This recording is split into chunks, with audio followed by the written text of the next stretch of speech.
This is Jeff Timberell, Director of the Southwest Florida Real Estate Investment Association, here to talk about real-world real estate investing Part 1. This is going to be the first video in a longer series of videos. This mirrors presentations we have been doing in the Southwest Florida REIA for the last 3 months. Disclosure, we're sharing our own experiences and knowledge with you. Please do your own due diligence before utilizing anything here. This is not to be construed as investment advice, and you should seek competent counsel before trying this at home. In the past 3 years, we've assisted and advised and had ownership interests in several private equity entities that employed over $14 billion in capital in the Florida market, which gave us not only unique insight as to the amount of business we've done, it also gave us some great insight into how institutionalized investors employ capital. Number one key to being successful is to understand what you're there to do. In my opinion, this is the most important thing. There's so many people running around the world. There's a lot of people wanting to run around and try and do real estate investing.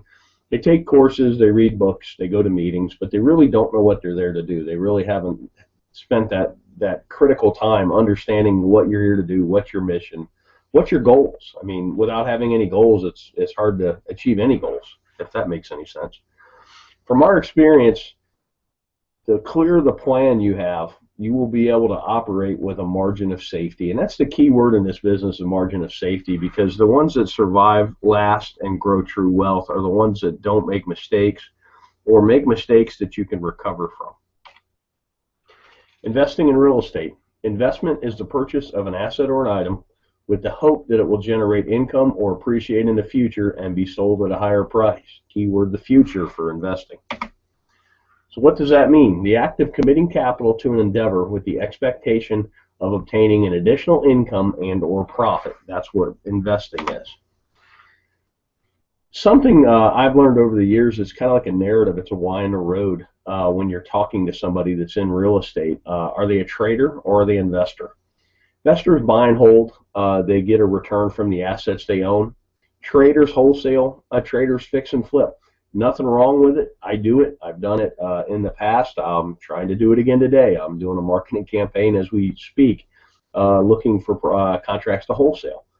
With that said, it's two different narratives and even two different valuation processes, investor versus trader. You need to recognize the difference between the two. Basic questions for an investor. How much capital are you employing? What's your desired rate of return?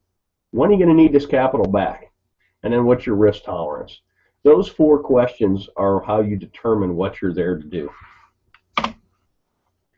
Then we'll talk about capital. There's an opportunity cost of capital, and particularly when you're raising capital, which I've been part of some private equity raises, you really need to understand what other opportunities are out there for investors, because generally why would you buy a piece of real estate that pays you 2% a year with all the headaches associated with that, when you can, if you could at the same time own a CD at 5 with none of the headaches.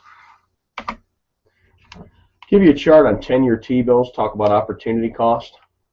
You can really see the recession, the Lehman Brothers crash really killed yields, but it's killed yields no matter what. I mean, pretty much at the time I'm talking about this, yields for a 10-year T-bill are bouncing between 2.6 and 2.8%. That's a terrible yield, particularly with the amount of money they're printing.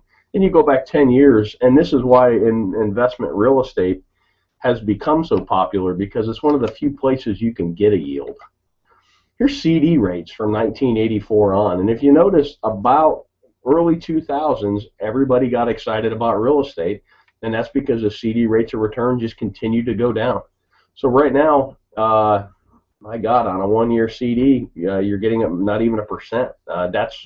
That makes real estate attractive, and that's something to watch as well. As CD rates and other rates on financial instruments go up, real estate may not appear as sexy, particularly to an investor who bought in the valley and bought right and has quite a bit of gain on the table. So opportunity costs in the real world. We already kind of talked about this. Most investors we know are looking for at least 6% a year. I know guys that are even looking for 15, and that's a cash on cash, not an internal rate of return. That would be a whole nother video that could be a whole day's worth, understanding the difference between the two. But what here I'm talking about is a yearly cash on cash return. And you got to be mindful of unrealistic expectations. I've seen people that have pitched 30% returns, and I've seen investors that are looking for 30% returns. And it's really hard to do. There's a lot of randomness and a lot of happenstance, and you're going to lose a lot more than you're going to win when you're dialing up those kind of deals. Unrealistic returns can lead to bad decision making because you seem to be chasing the golden goose instead of chasing a stable investment that pays you to own it. Let's talk about risk tolerance. These are two great quotes by Warren Buffett. And risk tolerance is really age dependent and your financial situation dependent as well. But here's a great quote. Look at the market fluctuations as your friend rather than your enemy. Profit from folly rather than participate in it. And that's most real estate investors. You're supposed to be a contrarian. I kind of put the world in, you're either a salmon or you're a lemming. You're either running with the crowd or you're running against the crowd. And here's another great one. The main danger is that the timid or beginning investor will enter the market at a time of extreme exuberance and then become disillusioned when the paper losses occur. The key is to not panic and do math-based risk assessments and then math-based evaluations and then sit down and decide what you're doing. You could have bought a home in Cape Coral, Florida at the height of the market at $320 and paid cash, held it all the way through the crash, and still got a better rate of return than CDs, and it's a terrible investment because your basis is so high. Or if you trade it out, you would literally be losing money.